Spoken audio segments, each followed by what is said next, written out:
Assalamualaikum warahmatullahi wabarakatuh. Alhamdulillahi rabbil alamin. Wabihi nasta'inu ala umurid dunya waddin. Wassalatu wassalamu ala ashrafil anbiya'i wal mursalin wa ala alihi wa sahbihi ajma'in. Subhanaka la ilma lana إلا ما علمتنا إنك أنت العليم الحكيم. رب اشرح لي صدري ويسر لي أمري واحلل عقدة من لساني يفقه قولي. اللهم فقهنا في الدين وعلمنا التأويل وحببنا إلى المسلمين وجعلنا لسان صدق في الآخرين وجعلنا من ورثة جنة النعيم. أما بعد, jamaah kaum muslimin yang dirahmati Allah Subhanahu wa taala, alhamdulillah. Pertama-tama tidak lupa senantiasa kita mengawali dengan memanjatkan rasa syukur kehadirat Allah Subhanahu wa taala atas semua limpahan nikmat yang diberikan kepada kita sampai dengan pagi hari ini.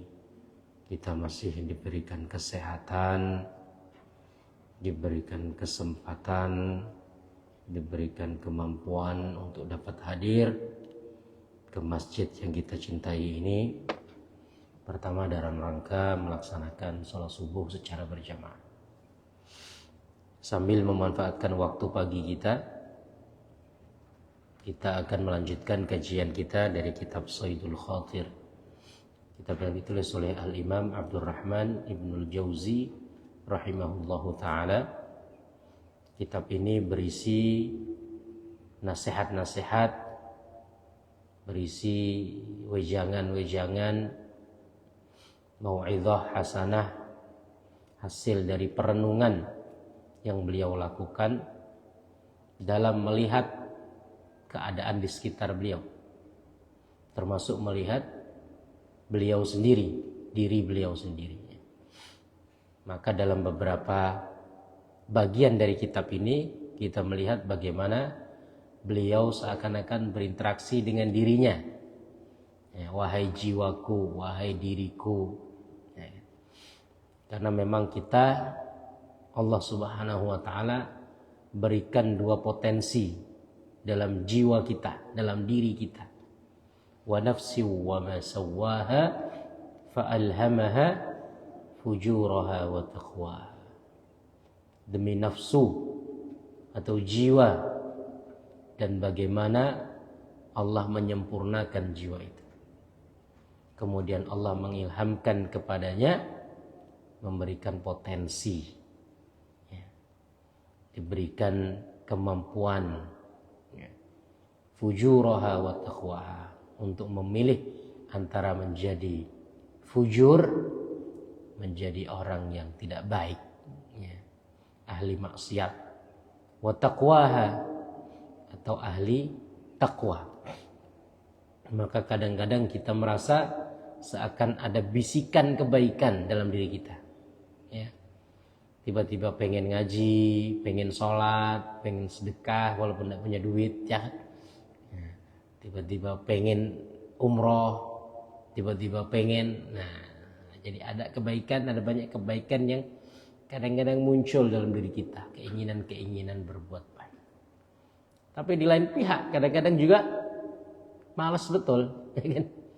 Mau sholat tidak bisa berangkat, nggak bisa berangkat, malas pokoknya untuk berangkat saja udah malas. Mau sedekah walaupun duit banyak, berat. Bukan jalan-jalannya, bukan umroh, malah jalan-jalan ke Eropa, ya kan? Bukan ngaji tapi malah nonton TV, ya kan, seperti itu.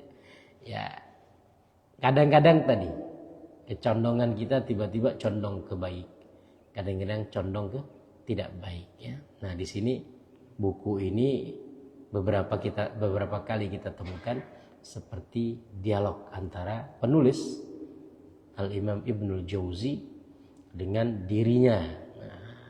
Tapi percakapan itu, dialog itu Ya, kita semua kadang-kadang memang merasakan seperti itu ya. Oke, kita akan lanjutkan sampai halaman 167. Kelalaian orang-orang yang beribadah. Ya, silakan.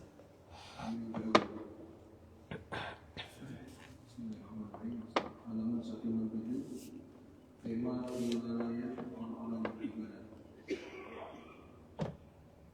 Perkara yang aneh adalah jika seseorang mengaku telah mencapai ma'rifat, padahal kenyataannya ia sangat jauh darinya.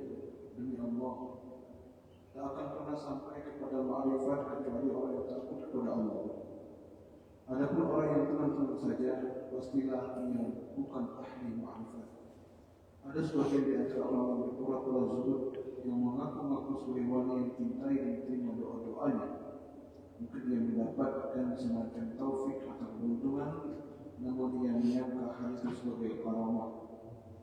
Ia lupa bahwa hal itu adalah istidraj atau pemberian nikmat terus-menerus agar yang menerimanya lupa akan terlena dengan nikmat itu.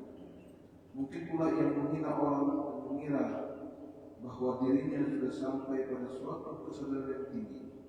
Ia tertipu oleh sholatnya yang hanya berisi rakaat-rakaat yang pendek atau ibadah lain yang ia sendiri telah mengerjakannya. Mungkin juga ia menyangka bahwa ia sangat mulia karena sudah memiliki banyak kelebihan. Oke. Kelalaian orang-orang yang beribadah. Maka dalam Al-Quran dikatakan fawailul lil musallin. Celakalah orang-orang yang sholat. Artinya yang sholat pun bisa jadi celaka gitu. Yang sholat pun bisa jadi celaka. Yang ibadah pun bisa jadi masuk neraka. Satu hadis Nabi SAW, hadis ini cukup populer, menjelaskan tentang siapa orang-orang yang pertama kali masuk neraka. Bahkan dalam hadis itu disebutkan ada 3 kelompok yang dengan mereka neraka itu dinyalakan. Jadi seakan-akan itu memang orang pertama, ya kan? Jadi kalau kita seumpamanya masuk kamar, kemudian lampu masih mati, ya mereka yang nyalain lampu gitu. Jadi ini 3 orang itu yang nyalain api neraka, istilahnya mereka lah yang menjadi bahan bakar pertama api neraka. Itu orang-orang ahli ibadah. Yang pertama, pembaca Al-Quran. Tetapi membaca Al-Qurannya untuk dipuji manusia. Hadis ini sahih. Kemudian yang kedua, ahli sedekah. Tapi sedekahnya sekali lagi sama, untuk mendapatkan pujian dari manusia. Yang ketiga, orang yang berjihad di jalan Allah, yang berperang di medan perang. Tapi apa yang dia lakukan sekali lagi untuk mendapatkan pujian dari manusia. Ini kan para ahli ibadah, istilahnya orang yang beribadah ya. Bukan orang yang bermaksiat, bukan orang yang melakukan dosa. Ini semuanya kebaikan-kebaikan. Bahkan jihad di jalan Allah itu adalah puncak keimanan. Ya. Artinya tidak sembarang orang berani atau mau berjihad dalam artian berperang. Kalau bukan karena imannya kuat, orang nggak akan berani perang. Ya. Perang ini ya salah satu di antara bukti kesungguhan keimanan seseorang. Tapi meskipun demikian, berpotensi masuk neraka.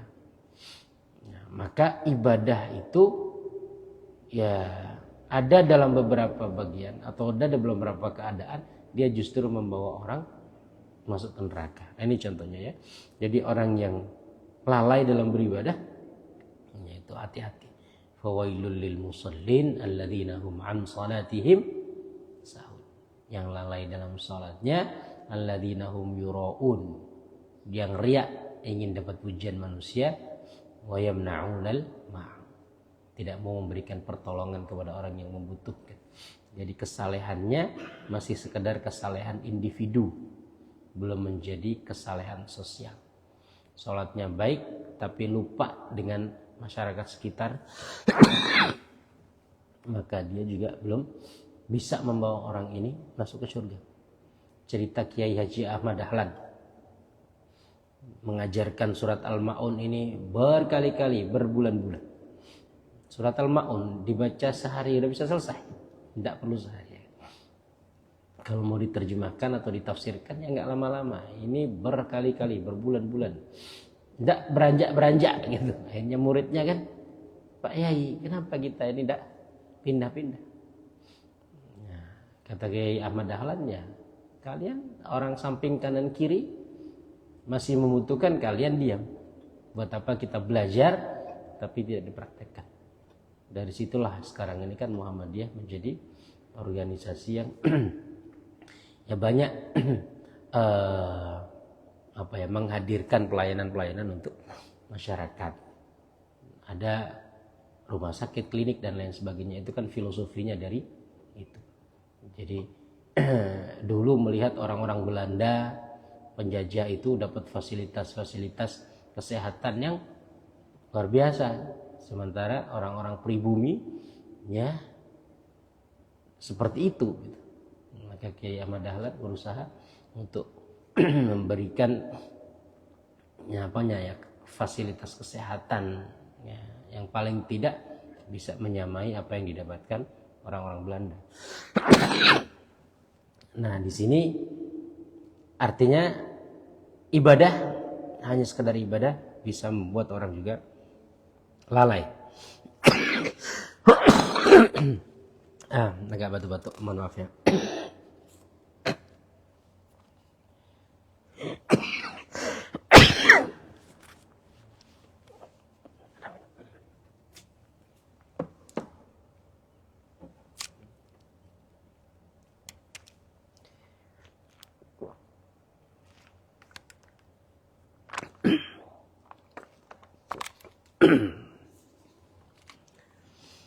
A'jabul ajabi da'wal ma'rifati ma'al bu'di 'anil 'irfani billah. Perkara yang paling mengherankan menurut beliau adalah orang yang mengaku berada dalam tingkatan ma'rifat sementara dia jauh darinya. Ini darinya ini dari apa? Jauh dari pengetahuan terhadap Allah. Ma'rifat secara bahasa artinya pengetahuan. Ini dalam bahasa tasawuf dianggap sebagai salah satu tingkatan kesalehan seseorang. Orang kalau sudah tingkatan ma'rifat, sepertinya kayak gini kayak gitu ya. Jadi nanti ada banyak karomah, ada banyak perkara-perkara yang mungkin luar biasa yang Allah tampakkan kepada hamba tersebut. Tetapi ada sebagian orang juga mengaku-ngaku sudah sampai tahapan ma'rifat atau sudah sampai tahapan ketakwaan yang sedemikian rupanya. Padahal dalam hatinya dia jauh dari Allah. Ma'rifat tadi ya, ma'rifat artinya pengetahuan terhadap Allah. Karena tingkatan keimanan yang paling tinggi ya bagaimana kita mengetahui Allah. Bagaimana kita tahu tentang Allah. Ya, tahu secara zatnya nggak mungkin. Maka yang harus kita ketahui adalah sifatnya, perbuatan-perbuatannya, kebaikan-kebaikannya, termasuk ancaman-ancamannya, pahala yang disediakan Allah, ya. Kemudian juga ya, ancaman-ancaman bagi orang-orang yang berbuat dosa. Itu semua kalau kita ketahui, kita pahami, itu yang menjadikan orang takwa, menjadikan orang baik. Nah, ini ada orang ngaku ma'rifat tapi dia tidak mengetahui tentang Allah. Ma'arafahu illa man khafa minhu. Tidak ada orang yang mengetahui Allah kecuali takut kepada Allah. Ini orang mengaku ma'rifat, tahu tentang Allah, tapi kok tidak takut kepada Allah. Padahal seharusnya orang yang tahu tentang Allah, dia akan takut tentang Allah. Maka ada hadis Nabi mengatakan, la yaznil mu'min hina yazni wa huwa mu'min. La yazni zani hina yazni wa huwa mu'min. Orang tidak akan berzina ketika dia berzina dalam keadaan beriman. Berarti hilang imannya ketika orang itu berzina. Kenapa? Ya tadi. Tapi kenal Allah, tahu kan bagaimana ancaman Allah kepada orang-orang yang berzina. Tapi kok masih dilakukan? Berarti kan dia, berarti dia tidak takut kepada Allah. Kok bisa orang yang mengaku tahu tentang Allah nggak takut? Antum contoh nih, antum takut dak ular kobra? Nggak takut? Kenapa takut? Nah kan dia berbisa, paling mematikan ini itu dan lain sebagainya. Tapi mohon maaf, ada di video itu anak kecil tidak takut sama kobra, ya kan? Megang-megang dia, main-main. Kenapa kira-kira? Dia nggak tahu, ya kan? Ya anak kecil itu main-main api biasa kan? Maka kadang-kadang kita orang tua yang ngasih tahu jangan main api, jangan main pisau, ya, jangan main listrik. Nah anak-anak itu kalau ada colokan kebuka, dicolok-colok, ya kan? Ada pernah saya dengar cerita itu ketika dulu di Brunei itu ada salah satu anak yang meninggal karena nyedot colokan. Kita ini kadang-kadang ya mungkin perlu waspada juga, colokan yang masih kabel colokan ya, yang masih nyolok itu ya, masih nyolok di kepalanya itu kan kadang-kadang habis ngelepas HP udah kita biarkan.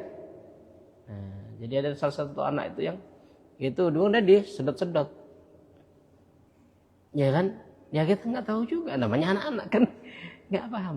Antum berani nggak nyedot itu kabel colokan? Kan nggak berani. Kenapa? Kita tahu itu berbahaya, kita tahu ini, ya kan? Anak kecil yang nggak tahu, ketika nggak tahu, ya dia bisa dalam bahaya itu.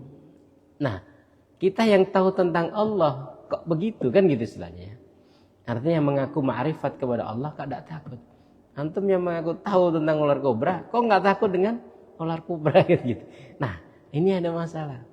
Kecuali kalau antum kebal ya kan, emang digigit tak mempan gitu ya. Jadi ya bukan dia yang punya racun, saya yang beracun gitu kan. Jadi ular kobra gigit malah mati dia kan. Ya.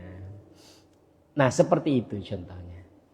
Ma'arafahu illa man khafa minhu. Karena sejatinya orang yang takut kepada Allah, dia akan orang yang tahu tentang Allah, dia akan takut kepada Allah. Ya. La yasriku as-sariqu hina yasriqu wa huwa mu'min. Tidak akan mencuri, seorang pencuri dalam keadaan dia mencuri, dia beriman. Artinya dalam keadaan dia mencuri itu imannya redup. Kalau dia benar-benar beriman, tidak mungkin dia berani mencuri dengan konsekuensi dunia akhirat. Ya. Berzina dengan konsekuensi dunia akhirat. Ya, melanggar maksiatnya dengan konsekuensi dunia akhirat. Ya. Kalau orang tahu pasti akan menghindar. Maka di Al-Quran dikatakan innama yakhshallaha min ibadihil ulama. Hanyalah orang-orang yang berilmu, ulama yang tahu tentang Allah, mereka yang takut. Ya, kalau nggak tahu tentang Allah, ya wajar. Kenapa orang-orang barat, orang-orang kafir, orang-orang tidak beragama itu melakukan pelanggaran maksiat sedemikian rupa? Ya wajar dong. Sebagian mereka mungkin nggak tahu tentang Allah, mereka nggak yakin dengan adanya Tuhan, atau mereka nggak tahu bahwasanya ada Tuhan. Kita yang tahu adanya Tuhan, tahu tentang Allah, tahu sifat-sifat Allah, tahu konsekuensi dari perbuatan-perbuatan yang kita lakukan, kok sama dengan mereka? Nah ini kan jadi masalah. Oke. Ada sebagian, nah ini yang penting ya. Ada orang yang pura-pura zuhud. Fa'ammal mutmainnu falaysa min ahli al-ma'rifah. Jadi orang yang tahu tentang Allah, maka dia akan merasa takut. Ada namanya khauf. Khauf ini salah satu sifat yang harus ada pada diri seorang mukmin, serba takut. Nah, ini harus kita tanamkan dalam diri kita. Serba takut, maksudnya serba takut itu tidak merasa aman. Karena orang kalau merasa aman, dia akan lalai. Contoh dalam pembelajaran lah, dalam kita belajar. Kalau kita tidak tahu lulus apa enggak, kita akan berusaha belajar mati-matian. Ya. Tapi kalau udah tahu lulus semuanya kan, ya kan, ya sudah, ya kan, malas, gitu ya. Udah tahu kok lulus, ya kan, udah tahu. Maka di kuliah itu kadang-kadang ada pelajaran yang 0 SKS. Jadi ada pelajaran tambahan atau mata kuliah tambahan yang dia nggak punya nilai. Nah ini mahasiswa ya malas-malesan, lulus ya nggak dapat nilai, nggak lulus juga tidak ada masalah. Ya.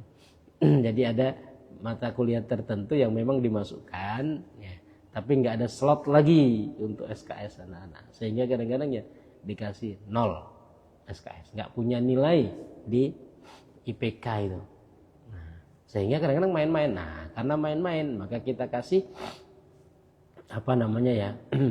kita kasih solusi lain, walaupun nggak ada nilainya, tapi nggak bisa naik kalau nggak lulus. Kan seperti itu, harus ada punishment, harus ada hukuman. Nah, fa'amal mutmainnu falaysa min ahlil ma'rifah. Orang-orang yang merasa nyaman, merasa tenang, ya kan? Nggak ada perasaan takut, khawatir sama sekali. Nah, ini berarti bukan orang yang tahu tentang Allah. Berdosa kok santai-santai aja.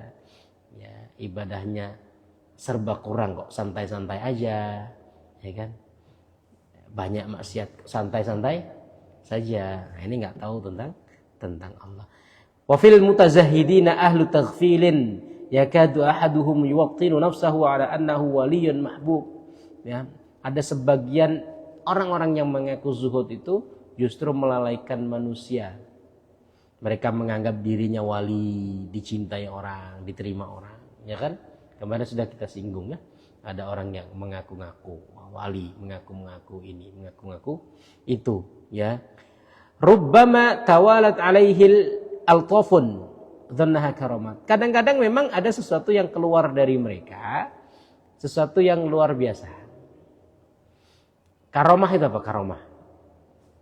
Karomah itu mukjizat, ya kan? Tetapi Allah tampakkan kepada selain Nabi. Kalau kepada Nabi namanya mukjizat, artinya perkara yang di luar kebiasaan kita, yang Allah tampakkan kepada seorang hamba di bawah tingkatan kenabian. Ya, kalau kita membaca atau kita ya mendengar cerita-cerita orang-orang salih, ya kan? Memang ada perkara-perkara luar biasa yang Allah tampakkan kepada orang-orang dengan tingkat keimanan tertentu, ya. Maka kalau kita baca buku-buku ulama dulu, ada namanya manaqib. Manaqib itu ya kemuliaan-kemuliaan yang Allah berikan kepada seorang hamba yang salih, ya. Kalau kita di Indonesia ini kan dengar cerita-cerita wali songo, ya kan? Ada wali-wali tertentu. Ya ada benar ada enggaknya. Ya, tapi kalaupun benar memang ada. Di zaman dulu Umar bin Khattab nulis surat, dilemparkan ke Sungai Nil, Sungai Nilnya langsung menyusut, ya kan? Padahal Sungai Nil ini lama dia banjir terus. Nah, di antara tradisi atau kebiasaan orang Mesir lama itu, kalau Sungai Nil ini meluap terus, dia nggak nyurut-surut, maka harus ada korban, harus ada tumbal. Harus dikorbankan perempuan yang paling cantik, ya kan gitu. Ditumbalkan untuk dilempar ke Sungai Nil. Baru kemudian Sungai Nil itu akan surut. Ketika Amr bin As menaklukkan Mesir, kejadian itu terjadi. Jadi Sungai Nil meluap. Ketika ditanya kepada masyarakatnya, Pak Gubernur, Amr As gubernur Mesir, ya kami biasanya kalau meluap seperti ini Sungai Nil, kami tumbalkan salah satu dari perempuan. Waduh, ini kan syirik, udah syirik besar ini kan. Amr bin As, tapi tidak tahu Amr bin As mau apa yang dilakukan. Kirim surat kepada Umar bin Khattab, wahai khalifah, ini kejadiannya nih di Mesir. Ya, apa yang harus saya lakukan? Maka Umar bin Khattab mengirim surat, ya, satu catatan. Ya, kemudian disampaikan kepada Amr bin As. Catatan ini lemparkan ke Sungai Nil. Ya, akhirnya kemudian catatan itu dilemparkan ke Sungai Nil. Tulisannya, wahai Nil, kamu sama saya sama-sama hamba Allah. Ya, patuhlah kepada Allah, ya kan? Artinya surutlah. Maka kemudian dia surut. Ya, ini kan nggak sembarangan. Antum sekarang mau ngelempar berapa puluh lembar ke Sungai Nil. Nggak usah Sungai Nil lah, Sungai Rangku ya. Ya, Pak Indra kalau banjir tulis surat, ya kan. Sungai apa yang di belakang antum? Sungai Rangkui. Sungai Rangkui, kamu sama saya sama-sama hamba Allah. Yuk, nurut, ya kan. Malah banjir. Ya kan. Nah, ada cerita juga Khalid bin Walid. Ya, Khalid ini pernah suatu kali ya berhadapan-hadapan dengan orang kafir. Ya, Khalid bin Walid, sahabat-sahabat Nabi dulu ketika berperang kan bukan berperang untuk menjajah. Beda dengan orang-orang barat kan, ketika berperang ke negara kita, berperang untuk menjajah, merampok, merampas hasil bumi dan lain sebagainya. Kalau umat Islam kan menaklukkan kawasan-kawasan untuk berdakwah. Maka ketika diajak berdakwah sudah mau, ya sudah. Nah, dalam salah satu perjalanan penaklukan kawasan itu, Khalid bin Walid dihadapkan dengan salah satu orang kafir yang nantang gitu. Udahlah, nggak usah perang. Tunjukkan kalau dakwah kamu itu benar. Apa buktinya? Kalau memang benar, maka saya akan mengikuti dakwah agamamu ini. Salah satu tantangannya suruh minum racun katanya. Maka Khalid bin Walid minum racun, ternyata tidak mati, ya kan? Itu salah satu cara Allah untuk menampakkan fenomena luar biasa kepada orang-orang yang Dia pilih. Itu namanya karomah. Ya. Nah, ada orang-orang yang mengaku zuhud, mengaku sebagai wali, ya kan? Kadang-kadang kebetulan juga ada perkara luar biasa yang Allah tampakkan. Padahal orang ini bukan ahli ahli untuk mendapatkan itu. Dia kan pura-pura zuhud, pura-pura jadi wali, ya kan, dan lain sebagainya. Ada perkara yang luar biasa yang mungkin Allah tampakkan. Tapi perkara itu bukan untuk menguatkan posisi dia, tapi sebagai bentuk istidraj. Istidraj itu adalah bagaimana Allah memberikan kebaikan kepada seorang hamba di tengah kemaksiatan yang dia lakukan. Kita kan berpikirnya orang ahli maksiat harusnya banyak masalah, hidupnya susah kan gitu. Hidupnya harusnya begitu. Orang yang ahli ibadah harusnya hidupnya mudah, ya kan? Allah ngasih banyak nikmat, kemudahan dan lain sebagainya. Tapi kadang-kadang kebalikannya. Nah, itu namanya istidraj. Orang dengan kemaksiatan yang banyak justru dibuka pintu-pintu kebaikan. Falamma nasu ma dzukiru bihi fatahna alaihim abwaba kulli syai. Ketika mereka lupa ya, dengan apa yang diperingatkan kepada mereka, dengan dakwah yang disampaikan kepada mereka, mereka lupa. Fatahna alaihim abwaba kulli syai. Kami buka pintu-pintu segala sesuatu. Karirnya lancar, ya, rezekinya lancar, ya kan? Kehidupannya kayaknya adem ayem, meroket, menyala gitu. Padahal dia jauh dari Allah. Hatta idza farihu bima utu akhadnahum baghtatan fa idza hum mublisun. Ketika dia sudah sampai pada ya kebahagiaan, kesenangan yang dia miliki, kami cabut. Langsung kami ambil sekonyong-konyong. Ya, orang kalau naik semakin tinggi, jatuhnya semakin sakit. Ya, kadang Allah biarlah dia naik. Pas di atas dijatuhin kan? Nah, dibiar aja sampai di atas. Kalau kita masih dikit kemudian Allah tegur, Pak, alhamdulillah. Ya, mungkin ada dosa maksiat yang kita lakukan, masih dikit kemudian udah ditegur sama Allah. Nah, dikasih apa gitu kan? Akhirnya kita ingat, kita bersyukur. Jadi jatuhnya belum terlalu sakit, tapi masih pendek. Ya. Ini udah naik, udah tinggi, ya. Kemudian Allah jatuhkan, maka lebih sakit. Nah, orang ini, ya, dia mengaku-ngaku zuhud, mengaku-ngaku sebagai wali, tapi kadang-kadang memang ada 1-2 hal itu yang kebetulan. Kemarin sudah kita singgung ya. Ada mungkin bisa menyembuhkan, ya kan? Kebetulan Allah kasih ada orang yang datang ke dia, ya, dikasih resep tertentu, kemudian sembuh. Wah, akhirnya ya orang-orang merasa ini wali beneran ini kan. Nah, ini wali beneran ini. Padahal kebetulan akhirnya orang datang ke situ terus ya. Nah, bahkan kadang-kadang ya ditipu, dimanfaatkan. Tapi suatu saat akhirnya ya banyak kejadian yang seperti ini. Kita semuanya mungkin pernah melihat. Oke, lanjut.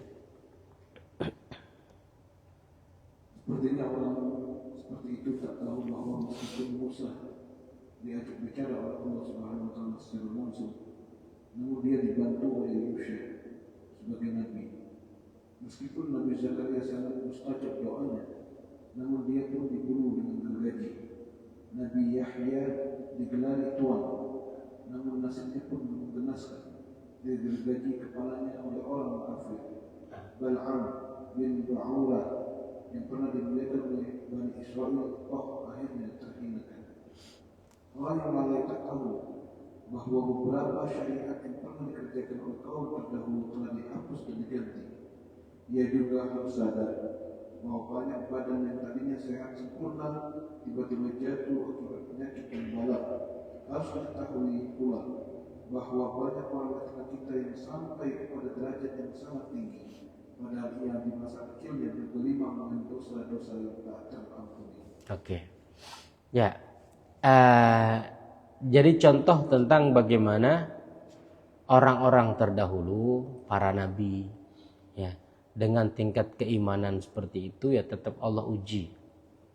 Bahkan ya dalam pandangan manusia bisa jadi terlihatnya seakan-akan tidak baik. Dan Nabi Yusuf, di sini Nabi Yahya, Nabi Zakaria, ya kan? Beliau meninggal dengan cara seperti itu. Ya digergaji, artinya dibunuh orang-orang Yahudi. Maka orang-orang Yahudi ya Allah alam ya memang watak mereka seperti itu. Sekarang ini kan lagi viral tentang Epstein, ya. Untuk pernah Anda dengar itu? Yang dokumen-dokumen yang dibocorkan oleh pemerintah Amerika Serikat tentang seorang namanya Jeffrey Epstein. Di situ kan ya wallahu alam, antara kita nggak tahu juga nih karena sekarang ya banyak ya, propaganda, kadang-kadang informasi juga. Itu kan kejadian sudah lama, kenapa baru sekarang diungkap, ya kan?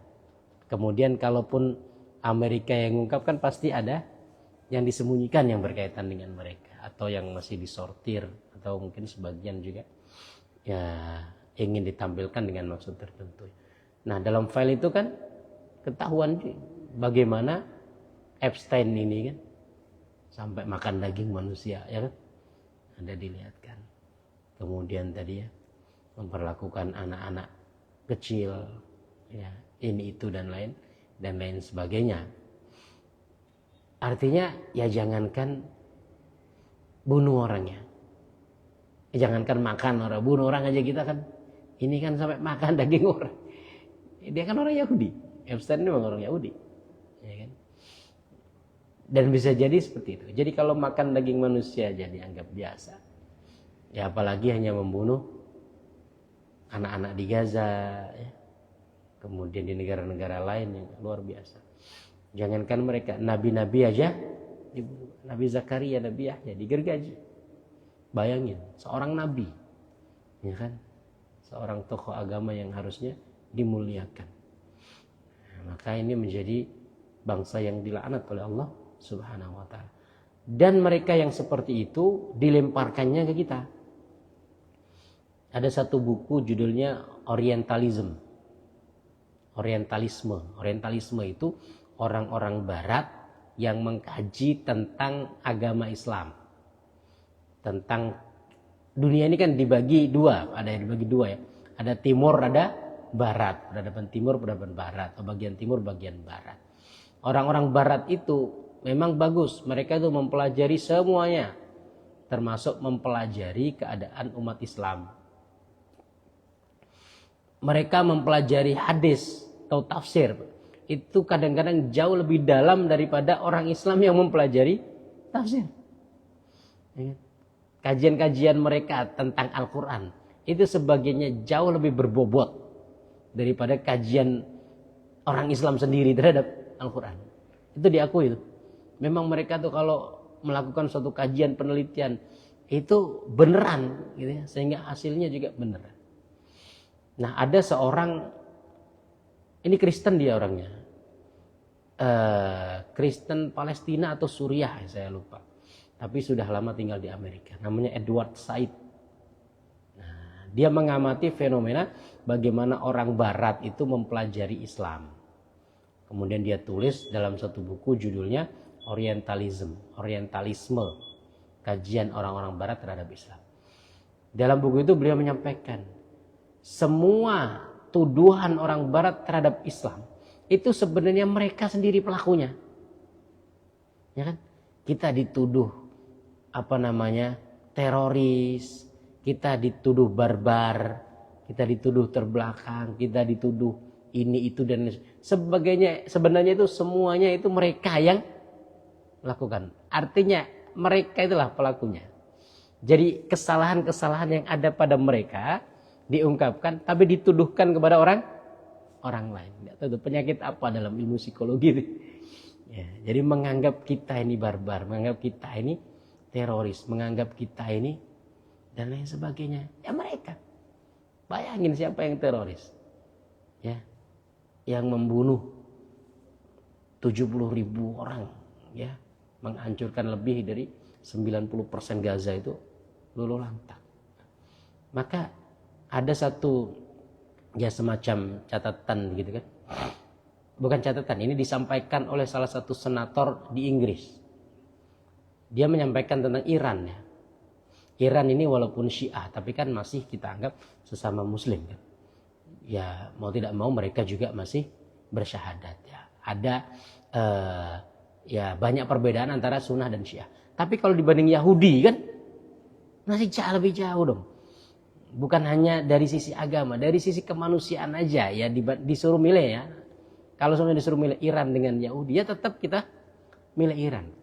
Secara kemanusiaan ya kan. Ya Iran kan nggak ada bantai orang Muslim sedemikian rupa, nggak ada ini. Kemudian secara agama juga kita masih ada kedekatan, setidaknya sama-sama tadi ya sama-sama syahadat. Mereka juga hajinya juga ke Mekah kok, ya kan gitu. Walaupun tetap ada perbedaan pasti, ya kan. Jangankan Sunnah Syiah, mazhab Syafi'i, mazhab Hanafi, ya kan ada perbedaan ya. Nah, di sini kan disampaikan sama senator Inggris itu, kenapa kok kita ini ngurusin Iran? Ya. Iran itu dia mengembangkan nuklir itu, ya kan? Dia mengikuti regulasi internasional. Jadi pengayaan nuklir itu seperti ini, ya kan? Digunakan untuk ini. Kan nuklir itu bukan otomatis dia jadi bom nuklir. Kan bisa digunakan untuk kesehatan, bisa digunakan untuk penerangan listrik, ya kan? Bisa digunakan untuk manfaat-manfaat sosial. Ya, dengan tingkat tertentu pengayaannya kan. Nah, Iran itu melakukan itu mengikuti regulasi yang ada, dipantau oleh lembaga atom internasional, lembaga nuklir internasional. Israel itu tidak mau. Israel itu mengembangkan, Pak. Tidak mau dipantau, nggak mau ngikutin regulasi yang ada. Yang diributin Iran, bukan Israel. Ya kan? Iran, ya, adalah kadang-kadang memang usil di negara-negara tetangga, agak-agak usil ya kan istilahnya. Iran tuh kadang-kadang juga dukung ya kelompok-kelompok tertentu untuk menyerang suatu negara ya, kayak di Suriah dulu kan dukung Bashar Assad, di Yaman itu dukung Houthi namanya, kelompok-kelompok tertentu yang kadang-kadang memang ngerecokin negara tersebut. Ya kan? Tetapi Israel kan lebih parah, bukan hanya ngerecoki gitu, ngebom lah. Jadi semua negara itu tidak punya kedaulatan di mata Israel. Ya. Qatar diserang, ya kan? Qatar tuh jauh loh. Kalau seumpamanya kalau seumpamanya Lebanon, ya kan? Kemudian Palestina, kemudian Suriah itu memang masih tetangga. Mungkin takut diserang, nyerang duluan, wajar lah kan? Ngapain dia nyerang Qatar? Ngapain dia nyerang Tunis yang sampai di Afrika Utara sana gitu. Jadi semua negara nggak ada kedaulatannya di mata Israel. Kenapa yang Iran aja acak-acak sementara Israel dibiarkan ya. Sampai sekarang tidak ada data yang valid menunjukkan Iran sudah punya senjata nuklir. Walaupun tadi ya masih pengayaan. Ya, masih tahapan untuk ke sana dianggapnya. Tapi Israel sudah punya lebih dari 90 hulu ledak nuklir. Bahkan dikatakan sampai 144. Benar-benar sudah punya nuklir. Dan nggak boleh Israel. Secara hukum internasional nggak boleh. Ya, mereka nggak patuh dengan ini itu. Kenapa kok dibiarkan Israel? Ya seperti itu ya. Jadi siapa yang teroris, siapa yang barbar, siapa yang anti peri kemanusiaan, siapa yang itu mereka. Tapi kesalahan-kesalahan yang ada pada mereka itu dilemparkan kepada kita sebagai seorang muslim, sebagai negara Islam. Itu yang nulis orang Kristen. Namanya Edward Said, Kristen Arab memang. Orang Arab tapi Kristen ya, Arab Palestina atau Arab Suriah gitu ya. Tapi beliau menyampaikan itu. Nah, sekarang juga dengan file Epstein itu ya. Jadi begitu luar biasanya peradaban barat. Ya. Ya bukan hanya ya ini tapi ya udah lebih dari binatang ya kan.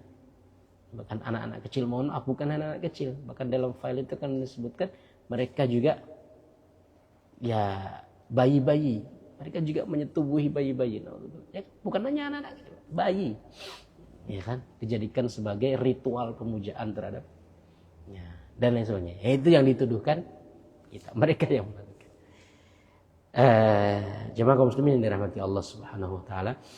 Ini mungkin yang bisa kita kaji untuk pagi hari ini. Mudah-mudahan ada manfaatnya. Subhanakallahumma wa bihamdika asyhadu an la ilaha illa anta astaghfiruka wa atubu ilaik. Assalamualaikum warahmatullahi wabarakatuh.